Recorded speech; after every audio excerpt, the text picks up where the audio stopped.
Three, Two, two, one. one. Hey, everyone. That was nearly an intro. I could tell you're going to put that in the Instagram. Probably. I'm rusty. Biz Buds. You're listening to Biz Buds. Super authentic, actionable advice. We're gonna open the kimono and show you what's inside. I'm scared to see inside Mike's kimono. Hey, it's Mike and Tom with Biz Buds. If you like geeking out over business, marketing, and entrepreneurship, this is the podcast for you. Hey everyone, and welcome back to episode 14 of Biz Buds. I'm here with my man, Mike Janda. What's up, Mike? Hey, everybody. Super excited to be here again, chatting with my bro, Tom Ross. And we got a good episode this week, but Tom was going to be the kickoff on this one. All right, this week we're talking about how to find your first customer. And this is a big one. I don't know about you, Mike, but my experience has been, and all the people I've coached, their experience has been that finding the first customer is generally the hardest. Yeah, because you have no referral chain. So it's the toughest one to find, and then things start to organically happen after that. Now, go ahead. So I did a post a little while back saying if you can make $1, you can make $100. And, if you can sell 2 prints, you can sell 200. Mm-hmm. The idea being that once you get that first or that second sale or whatever, you just need to repeat what you did to get them and then do it better and scale it up and so on. Yeah. So it can, then feel a lot more comfortable because it's like, okay, cool. So I know if I go pitch 10 clients, I get one. So I'm going to pitch 10 clients a day kind of thing. Yeah. Just run it through that framework. To exactly. You kind of see what works, but some people go for months or years of trying stuff, normally being like posting on Instagram and having no real strategy, but this is not judgment. That's because those people feel a bit lost and stuff. So they do that for ages and they don't get a single client. And so for them, there is no framework to kind of repeat and rinse through. They're just thinking, how the hell do I get anyone to pay me? Yeah. I get asked this question. You probably do as well. I get asked this question a lot. And I've been asked to make a carousel about it. I have a module in my upcoming course about it, finding your first customer, which I've written already.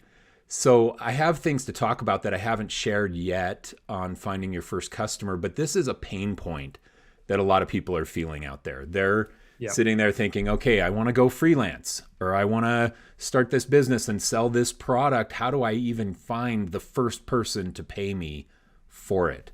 So today on Biz Buds, we're going to dig into actionable strategies and the psychology that you need to have floating around in your brain about how to find that very first person, because everything becomes easier after the first one.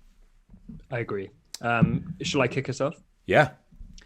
All right. So this is going to be a future t-shirt that we're both going to wear. Oh, can't wait. I think you got to work hard and stay humble. Oh, yeah. All right. Did you just make that up just now? Did you just make that I'm a genius, Michael. It's so good. It's so good. So quotable. Do you know who said that first? I don't know where it came from, but you see that people have it on like the back wall of their office and stuff. It's kind of cliche advice. Ignore what Mike said. I just made that up on the spot. Okay? Oh, sorry to steal your thunder. Credit where credit's due. So the reason I'm saying it in context to this episode is because I think so much of the advice out there is for people who are further down the line. And what do we see out there in design land right now? It's a bunch of people trying to advocate for being a brand strategist. Mm-hmm. A bunch of people advocating things like adding pricing and value-based pricing. And it's like, great, all of that stuff works and that definitely helps you level up, but you're not doing that right out the gate. You're not doing that and you don't have the authority or skills or experience to do that stuff before you've even got one paying client. Yeah.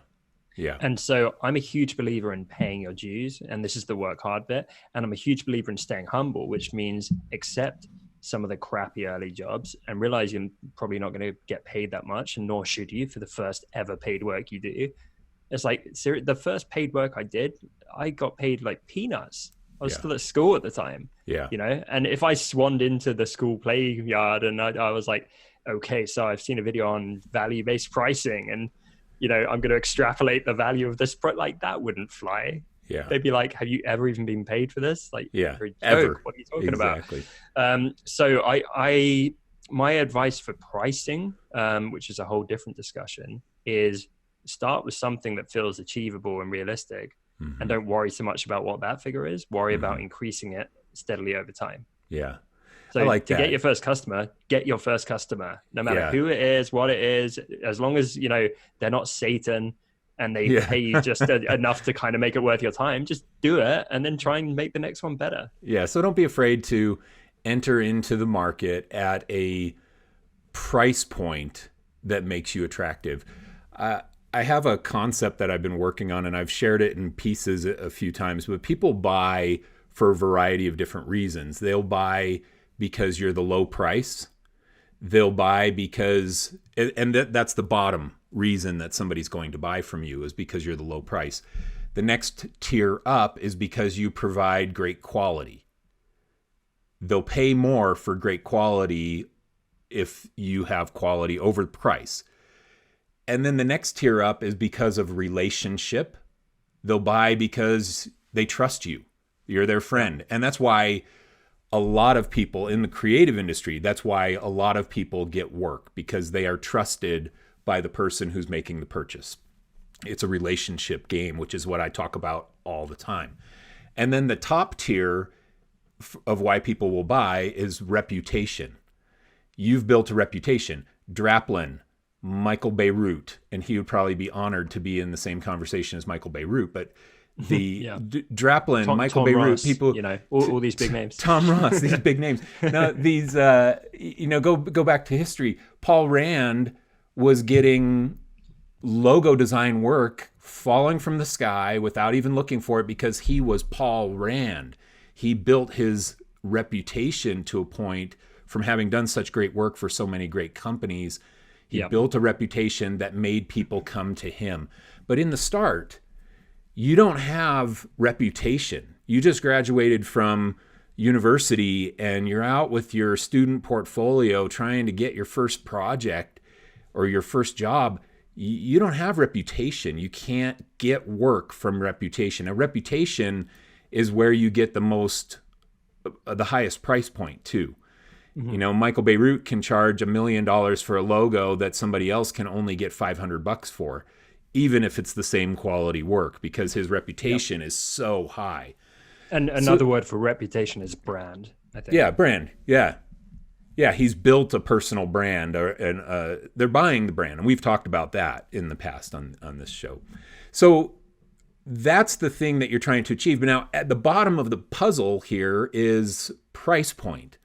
And in the short term, when you don't have relationships, you don't have reputation, you may not even have that great a quality of work, you've got to play the price game to get anything. You've got to be a low price option until you build up your ability in some of the other things: relationship, reputation, quality. Now, supply and demand, right? There's no demand for you at the start. Yeah. Nobody is finding you because of your name. So when people go out to try and find clients, that's their mindset. A lot of times you leave university with looking for your first client or your first opportunity, and you feel like you have quality, you feel like you have reputation, but you really don't. You don't yet, and you can build it over time. Do you remember your first client? I was going to share my first client story. My first client, I was working at my loser first job at the copy store, designing, $20 logos for their customers who would come in and putting them on business cards and then getting them printed. That was my job. And how old were you at this point? I was 26. Yes, 24, 25, something like that. 24, 25. Anyway. Okay. And so that's the first time you ever got paid for anything that wasn't a 9 to 5. That was my first. That was my 9 to 5. That was my 9 to 5. But your first paid design work. Yes, first out of university, first time anybody paid me money to design anything. So I go to this, and this company was not doing anything digital, and it was the start. Must have been Oh, no, number 9. It wasn't 94, 95. It was 96. It was 96 when this happened. Oh, which makes me 24. Yeah, 24. Okay. Okay. Just for the record, people, I was 8. Yeah, and just for the record, it's evidence that I can't even remember what the dates were. So this says something about me. He's showing his age, people. It was the start of the digital era, and I had learned in one semester a little bit of HTML in college because nobody knew anything more than like the last semester of school because it was all so new then. Yeah. I mean, this is when you were 8, so you were starting your second entrepreneurial venture at that time, probably, right? Yeah, I had my second podcast. Yeah, you had 3 podcasts and your second entrepreneurial business going. So anyway, I was playing with Lego, probably, man. Yeah, So I had a client that I did a logo for at this company, and he asked, "Hey, can you do a website for me?" And I was like, yeah, I can do that. I had never been paid for anything. So anyway, I did a website. I did stationery package for this guy. I did some little marketing materials, and I charged the guy like $250 or $220 or something. It was just rock bottom.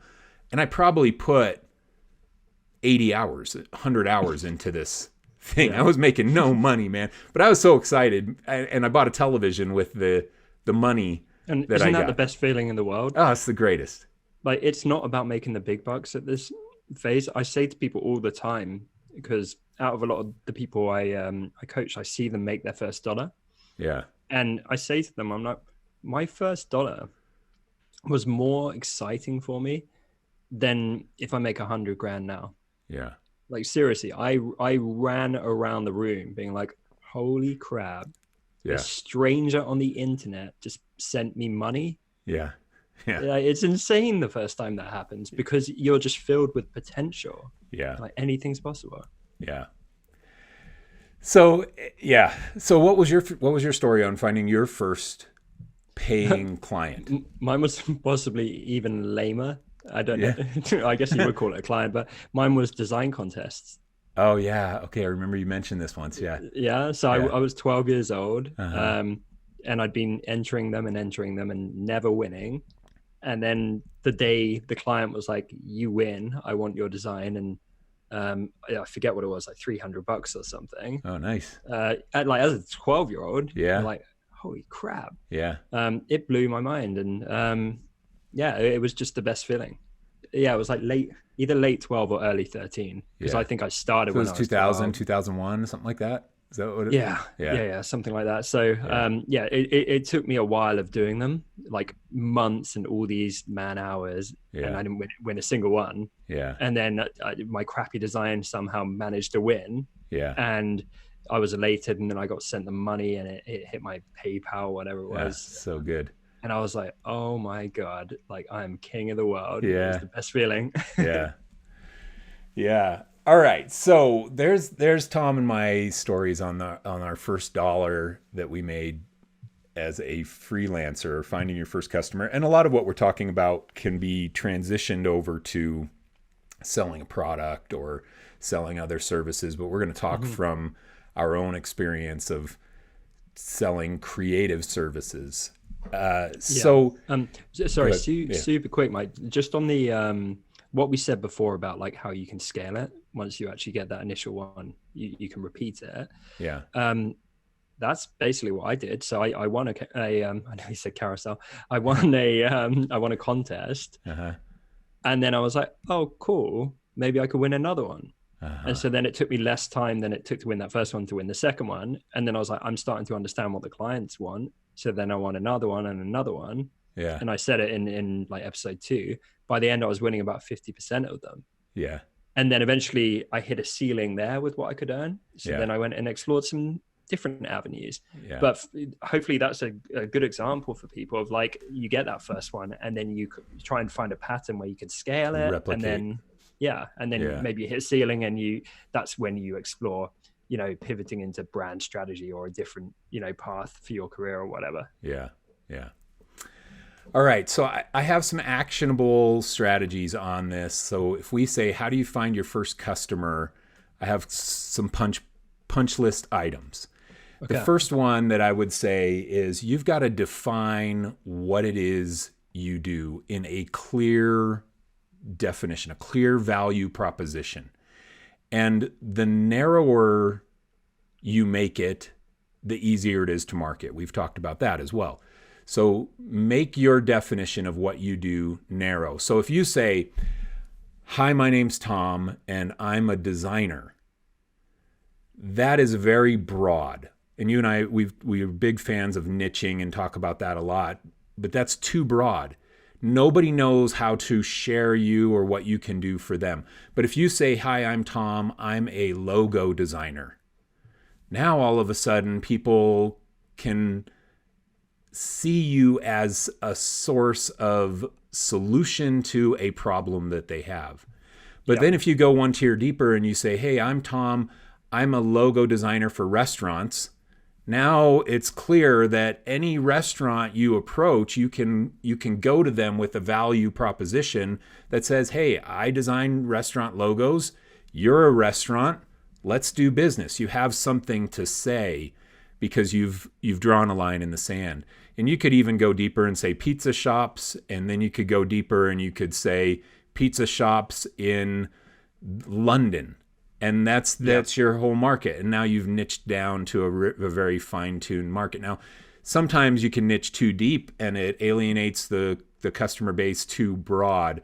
But the first step is define something that you do. And it can't just be, hi, I'm Tom, I'm a designer. It needs to be something a little more fine-tuned than that. Hi, I'm Tom, I build websites for technology companies. That's a nice niche. What are your thoughts on that? And as a step one of how do you find your first customer, you got to know what you're selling in the first place. Yeah, I completely agree. As you say, we're both huge proponents of niching. And I do think it's essential. I do think it's something that you can do early. So as much as some people will just muddy through and be a general designer and just get any old work they can, that is an option. It is. Like, I wasn't niched when I was super young. Yeah. I was taking like any and every work I could get. And then through doing that, I found some direction and found a niche. So I would say it's recommended. It's going to provide you with a good shortcut. It's going to help you, accelerate the progress of all of this, but you can succeed without doing that from the get. Yeah.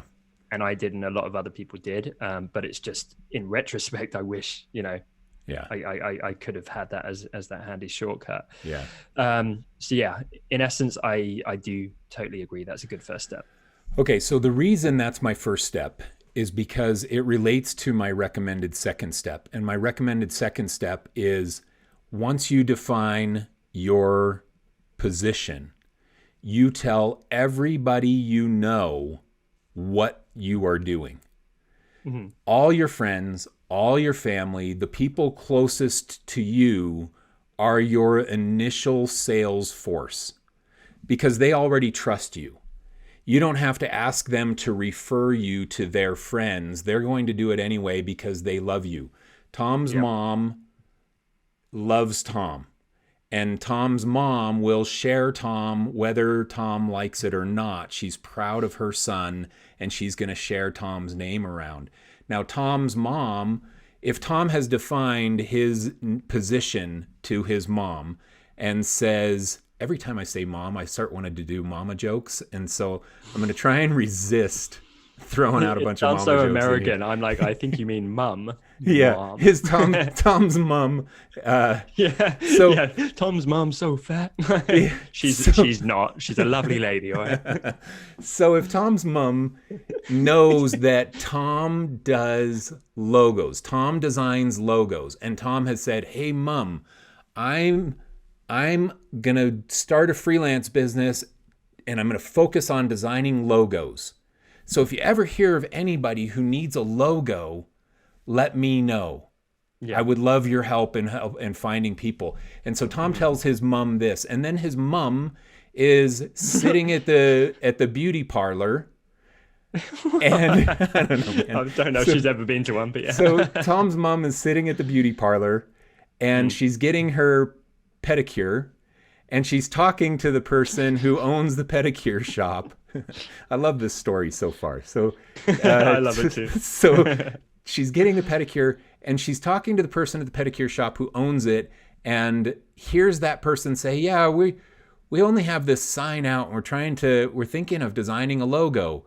Or Tom's mom, even more, says, hey, my son, I saw that you have the sign out there, but you don't really have a logo for your business. My son designs logos. And Tom's, she said, your shopfront is so shoddy, I barely came in. Yeah. If it wasn't for the quality of your manicures, I wouldn't even be here. Your mom probably has better manners. Your mom probably has better manners than that. But it's anyway. The point is if Tom's mom, who is one of Tom's most trusted people, knows what Tom is doing, then she becomes a potential source for sharing that message out to other people. Now, if Tom is just a designer, Tom's mom doesn't know anything to say when she's sitting in the beauty parlor. She's just sitting there. She doesn't know how to sell that, but she knows that she can sell a logo design. It's an easier positioning statement for Tom's mom to share. Now, if you do this with everybody you know, from your coworkers at university to your family members to your best friend, then what you get to have happen is when your best friend is sitting in a business meeting and they're sitting there and somebody says, hey, we really need somebody to design a logo for this. Anybody know anybody who designs logos? Tom's best friend says, yeah, my best friend is a freelance logo designer. He knows how to position you for the opportunity. But if you don't, people love recommending people. I do it all the time, even now. I'm like, your A-list relationships will share you if they know what you're doing. Yeah, and at every level. So whenever I get questions about agencies and stuff, I haven't run an agency, so I'm like, go talk to Mike. Mm-hmm. And when I was all confused about Instagram hashtags and stuff, I was like, go talk to Dave Tallis. He shared a bunch of stuff with me, and I've got all kinds of people. I've got one of my students does a page all about cats. Yeah. Whenever anyone's like, I freaking love cats, I'm like, cool, you'd love that page. Go check it out. Yeah. Yeah, because they've defined a position, so it makes it easy for you to share them because you know what they stand for. Yeah, and you mentioned sector before, right? So it's not just logo design. It could be that you're a brand designer for startups. Yeah. So now whenever my mum's getting a manicure or she's out for dinner, whenever she's talking to someone that is doing a startup, she's like, oh, you should talk to my son. He works exclusively with startups. Yeah. Yeah, exactly. It's exactly right. She knows what you do and can share it. Yeah, Dave Tallis was a great example because his Instagram growth was his platform. He went very, very niche on what he was sharing on Instagram. And you never would have referred him had he been just another designer. Mm-hmm. And that's what he is. Yeah. He's a designer, but he has a platform of content that niched, so it makes it an easy referral to say, hey, you know what? That's a good question. You should talk to this person. So you've got to define who you are, what you're doing, and then step 2, tell everybody you know what it is you're doing. Now, you can do that by verbally telling them. You can do that by posting it on your Facebook page. I see people do that, and I always applaud them in my brain of saying, hey, I'm a realtor. If you know anybody who's looking to sell or buy a home, I would love to be connected with them. I never fault somebody who puts that out on their Facebook because me as a friend of theirs, I'm glad to know that because then they become top of mind to me, which we had a whole episode on staying top of mind. It's an easy way to do it. But you got to have this positioning statement done. Yeah, and obviously the broader you go with casting that net, I think the more effort you need to put in. So if you say to your mum, I'm doing this, can you keep me in mind and spread the word? She's going to do it. Yeah. But if it's someone that you went to college with, I don't like when I get some spammy thing they've sent to 500 people they haven't talked to in 8 years saying, hey, I'm doing this, share it. Yeah. It's like, no. So if you hit those people up, also don't do the whole thing of like, hey, And you're like, hey. Yeah. And it's like, hey, it's been 9 years since we talked. Remember those crazy times at college? It's like, yeah, sure do. They were good. So my band's just launched a Facebook page. Do you want to give us a follow? And they like follow it. Like, I hate that. And so I think, you know, just being upfront and saying, hey, I hope you're doing super well. I know it's been a while. I'm doing this new thing. I'm trying to like get the word out. So if you know anyone, I would appreciate it so much. And let me know if I can do anything for you, man. I want to bring you value too. Yeah, it's a great message. And that works well for your level 2 and 3 relationships. Your level 1 relationships you haven't let go stale. And the likelihood of you finding work from your level 1 relationships, the people who are your inner circle of people, that's the likelihood that your first dollar is going to come through that referral chain is extremely high. Versus your level 2, level 3 people that you've just met, or people that you've let the relationship go stale for 9 years because you haven't talked to them. You're probably not going to get your first dollar from them, but the likelihood of you getting it from your best friend who works at a company who needs a designer to do XYZ, that's extremely likely.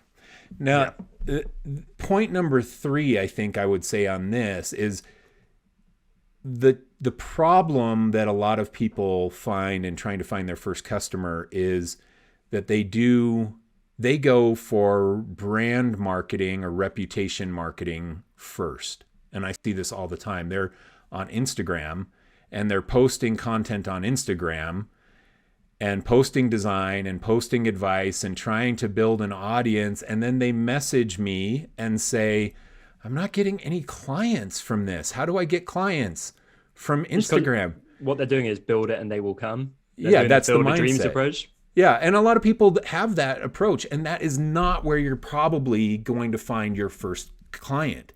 It's going to come from somebody you know in a referral chain. So dig deep on those people. I'm not saying don't do brand marketing and build an audience and build a reputation over time, because starting now can help you build a reputation over the next 5 or 10 years. But it's a long game. It's a long game. People don't realize. It's a long game. And it's likely not going to be your first customer coming through that. So do it, but don't make that your primary objective on how you're going to find clients. It's going to come through relationships at the start. And the way I think about this, when you talk about relationships, it's hand-to-hand combat. Essentially, it's one person at a time. Yeah. And it's up close. And, you know, that's uncomfortable for some people, but we've done whole episodes on this, on staying front of mind, building relationships. That's where that stuff comes into play. And we got super actionable and tactical in those episodes. But I think you just have to do it. And the advice I always give is whatever, you know, you get the clarity phase, you talk to all your family and so on, you hope for the best.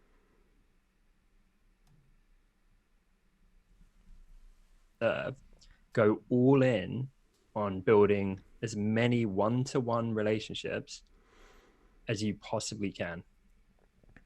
Yeah, and you and I are big proponents of this. It is the individualized relationships, building these level 1 close-knit relationships is where business is done. I built a multi-million-dollar agency on that. It was, I had $1 million of billing before I ever had my first reputation client. I mean, I was billing $1 million to people who were my friends before I had an agency. And it wasn't until later on that we had built enough of a reputation. We're talking like 6, 7, 8 years into my agency, where we had built enough reputation as an agency to start getting people to come to us because they heard about us somewhere. But it took 6, 7, 8 years to do that, and over $1 million a year of billings before that even started to happen for us. Before, in the early era, it was all just my buddies. It was my Tom Rosses of the world who were sending me work. And that's the way it is going to be for a lot of people. In fact, most of the work in the early days, I didn't even look for. It was those people who trusted me and reached out to me because of our relationship. They reached out to me to do work for their company, I wasn't even pounding the pavement trying to find it. It was just kind of falling from the sky. And for a lot of people, that's what's going to happen too. If you define your position, define that you are a logo designer for restaurants in London, that's what you do, and then you tell everybody you know, all of a sudden it's going to seem as if clients are falling from the sky to you because you're not having to do work to do it. You're not to find them. It's going to be your friend who hears somebody, or, you're going to get this referral chain happening without even doing the effort to make it happen. Well, I'm so glad you touched on referrals, because when I freelanced, that was the biggest thing for my growth. Yeah. Was just do good work and treat people well and then get referred by them. And often, and this is true of many successful designers that I'm friends with, that is enough. Like a lot of successful creators I know never did any marketing. Yeah. They just got their first clients, did a great job, and then started that referral chain, and that just lasted forever. Yeah. That was my business. I mean, still, even to the very end, the core business, the core percentage of money that I was making was coming from repeating customers or referrals from repeating customers. And even in the multi-million, it is. No one likes pitching, not really. Yeah, the cold calling, like Jordan, the cold Belfort, calling. like. Nah, even those people, man, the cold calling, reaching out to people you've never talked to before, trying to schmooze them into buying from you it's not fun. It's not fun. No, it really isn't. It's not fun. So I think we've touched on it in other episodes, but one of the biggest things without fail that I recommend is just deeply immersing yourself, as I say, in the sector or industry you're trying to serve. And a great example of this is Enrique, who was doing work for marijuana companies. Mm-hmm. And he messaged me because I had this conversation with him, and then he went and did it. He messaged me saying they started going to weed conferences and events. Yeah. And hitting them all up. And he was just saying, we just had, like 50 conversations with 50 different people today.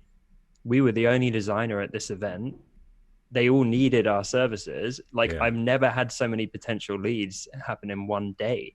Yeah. Like they went where their dream customers were. Yeah. They struck up conversation, they built relationship, and it seamlessly kind of led to a conversation about a pitch. They weren't pitching cold. They were just going and talking to people, learning, being super interested about the businesses they were running. And then when the people in return said, so what do you do? It's like, well, actually I do branding work for, marijuana companies and brands. And it naturally was like, okay, maybe we can do something together.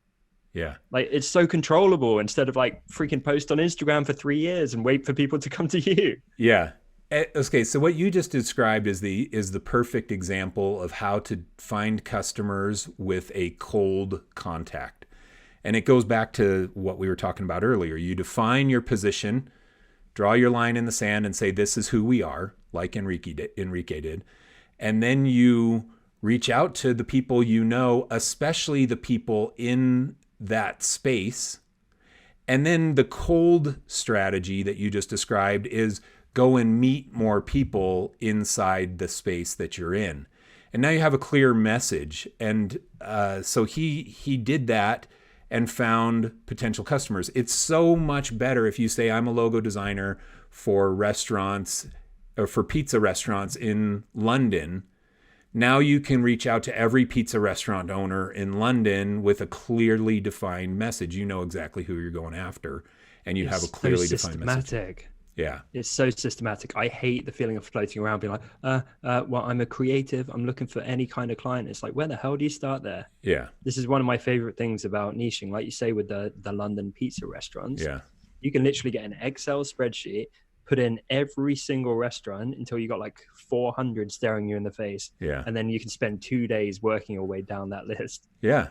And yes, that's very cold. Yeah. And that's not super fun, but at least it's controllable. And at least you can say, cool, well, out of every 100 restaurants, I on average get one. Yeah. So now I'm going to go talk to 500 and get 5 clients. Yeah. I'm going to put the work in. Now, if Enrique would have gone to a business conference, generic business, not cannabis business, but a business conference, and walked around with a generic positioning statement, like I'm a designer and I design stuff for business, and then gotten 50 referrals, 50 leads from that, he probably would have closed no business at all. Yeah. There's no special value to make them use him versus the designer that they actually already know, their brother-in-law, their sister-in-law, or whoever it might be. Mm-hmm. So by defining your niche and then going and talking to people inside of that world, you dramatically improve your chances of conversion. And this is the problem with a brand style marketing. People start posting on Instagram. They have no control over who comes to their page. They hope that clients somehow magically find their page, and that somehow their design makes somebody so intrigued that they might choose them over the other 5 million designers on Instagram. It's just so not, it's not going to happen. It's You're swimming in a busy pool. Yeah. I'm afraid. And you need some serious like brand clout and differentiation and reputation. All that stuff to cut through. Reputation. It takes time. Yeah. So yeah, like another example of this, if going to an event sounds intimidating, I talked to, Julian, our friend. Yes. Lime green Julian. Rotondo. Yeah. Mm-hmm. So great dude. Awesome dude. And we were geeking out this week about social media, and he told me a story of what he's doing. I was like, that's gold. So he sent me some details. I'm going to turn it into a post on my platform to help more people. Mm-hmm. He's on LinkedIn. He has people adding him all the time. Out of those people, he filters down to the ones which are like his dream clients, so CEOs and that kind of thing. And then he just strikes up a conversation. He messages them, thanks for the ad. Yeah. What's it like running your company, et cetera, et cetera. He just gets into a chat. Invariably, it leads to like, well, what does he do? And he's seeing enormous success. I think he said he tripled his business by stopping focusing on Instagram and doing this LinkedIn approach of just having lots of one-on-one conversations with his ideal clients. Yeah. And I was like, I love everything about that, because everyone on Instagram's just like in this busy place and thinking this is the only option. And it feels so out of their control and out of their hands, I think. And it's like there are other avenues to explore. And to your point of conversions, like people don't like thinking about numbers and conversions, but it's everything when it comes to this stuff. It's basically working smarter. And our friend Diana, who works with Veed, Diana Gets Social, she's a huge proponent for what they're doing at Veed. She does a fantastic job for them. Can you imagine the difference between her going to a generic conference and being the Veed girl that no one cares about versus going to a social media conference where every person there is obsessed with their personal brands and posting on social media, and she has the perfect tool to help them? Like, it's just night and day. Night and day. Yep. So define who you are. I mean, do we want to launch into the tennis match? I know we're going to run short on time. Do we want to summarize our key points on this? I think so. And there haven't been that many key points, but that's kind of the point. We don't need to give you 58 tips. Yeah. So yeah, let's have a brief tennis match. But I literally think like these basic steps are enough. It's like, just do them and do them well and put the work in. I built a multi-million-dollar agency on these steps, and I barely used any of the other steps. Any of the things beyond what we've talked about here, I barely used it. So this is the core of how I was able to build from me as a solo freelancer into as a sellable agency with 20 employees, and this is the crux of it. So it's not complicated. And I think people overcomplicate finding your first customer. They think that it's going to be throwing design out there on Dribbble and Behance and Instagram, and that's going to help you find your first design customer. And maybe over time, but not in the short run. And maybe it doesn't ever have to be. I had no social media presence at all with my agency. None. I mean, a couple hundred followers who were just friends. That was it. And I was still able to generate a ton of work. All right, so tennis match it. Point number 1, define your positioning statement. Define who you are, what's the industry you play in, and what's the specific niche that you're trying to fill. Yeah, your value proposition. Your value proposition. Yep. Cool. Step 2, talk to my mum, because she's very helpful getting your business out there by the sound of it. Will you just share really quick your mom's cell phone number on this podcast? Let me just bring it up. It's what's her domain name is tomsmum.com, I think, right? Tomsmum.com. I nearly did like your mum joke to myself there. When you asked my mum's number, I'm like, isn't it already in your cell phone? I'm like, oh wait, that insults me. That would have been good. It would have been good. I do have tomsmum.com bookmarked, and it is a very exciting website. For anybody who wants to go. He's a disgraceful man.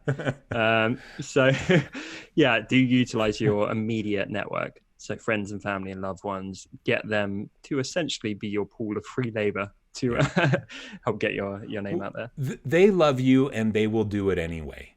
So give them the right message to share with people. Mm-hmm. All right.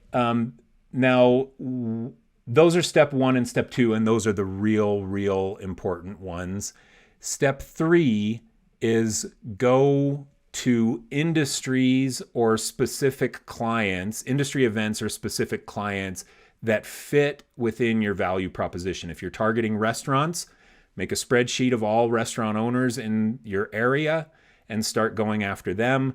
If it's a cannabis company like Enrique, go to a cannabis event and start talking with people. Build relationships inside of the industry that you're trying to serve.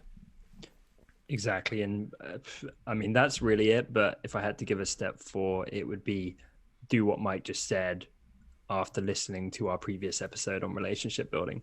Yeah. Because we don't need to go back through all of that now, you know, the how to come across and how to be super positive and likable and et cetera, et cetera. Yeah.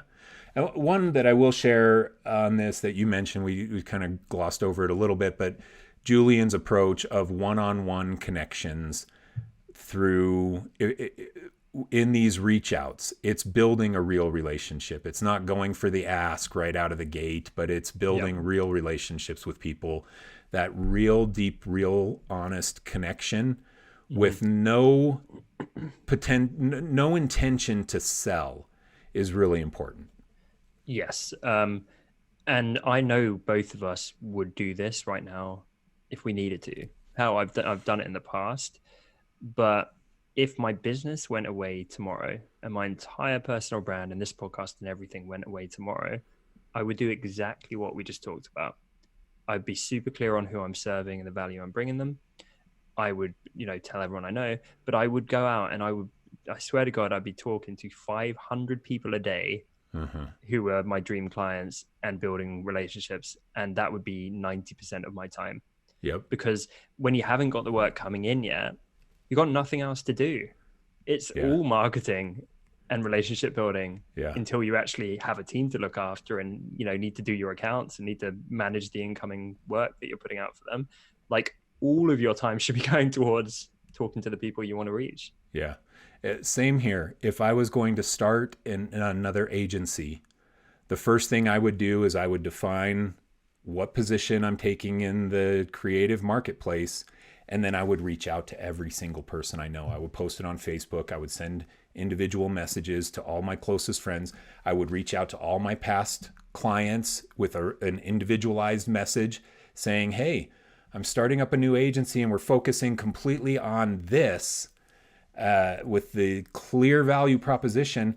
That's what I would do. And I would spend all my time doing that until I built that agency into something respectable. Mm-hmm. I wouldn't go to Instagram and start making Instagram posts about my new agency. I wouldn't do that first. No, it comes later. Yeah. Well said. Yep. All right, man. Thank you. You want me to wrap it up or you want to wrap? I talked a lot. You wrap it up and... I like your wrap-ups. Okay. I'll just chip in as I can. All right, sounds good. Hey, thank you, everybody, for listening to the Biz Buds Podcast. This was episode number 14, all about finding your first customer. And as always, we appreciate the listeners of our podcast, our Biz Buddies, And we always appreciate reviews. So if you are willing to share a review on Apple Podcasts, I don't think Spotify takes reviews still, but Apple Podcasts, Yeah. you can write a review. We really, really appreciate that. So if you're finding value in our podcast, please write us a review. It does a great service to helping distribute our content to more people. And we thank you for your time, and thanks for listening, and thanks for your support. I love it. Have I got time to read one of our recent reviews? Yes, Some love to the Biz Buddies. Yes. So we got Atorb from the United States who says 5 stars, amazing show. Mike and Tom are next level marketers, businessmen, and designers all rolled into one. I always listen to this podcast right when a new episode drops because I know it'll be full of useful info. Thanks, guys. Thank you, Atorb. That just made my day reading that. Yes, it's so good. We do have, we got a bunch of reviews that have come in for the show that I'm staring at right now. We appreciate every single one. And also, I think it was like a month and a half ago when this comes out, we had our True Fans episode get released. Yeah. Uh-huh. We got so many DMs on the back of that. And this show is still pretty new. So we were both staggered by the dozens and dozens of DMs to both of us. We have the best listeners. Every Biz Buddy out there listening right now, we love you guys. So thank you. Thank you so much. And we will see you next week on the Biz Buds Podcast. See ya.